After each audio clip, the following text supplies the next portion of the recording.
Yan yung tatay na Pilipinong-Pilipino talaga.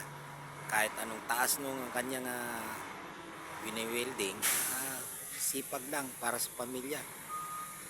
Kahit na delikado, hindi alintana yung mga pagsubok. Pero meron naman safety belt. Ingat lang po kayo mga brother. Ganyan po talaga tayong mga tatay. Lahat ay susubungin para lang may makain ang pamilya. Basta sa mabuting paraan lamang. Ingat po kayo, ingat.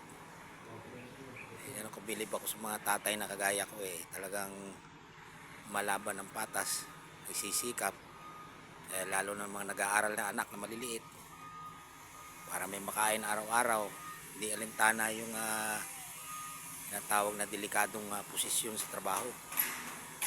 Kaya bilib ako sa inyo. Salute po ako sa inyo tatay. Talagang pagsisikap para sa pamilya. Ingat po, ingat po.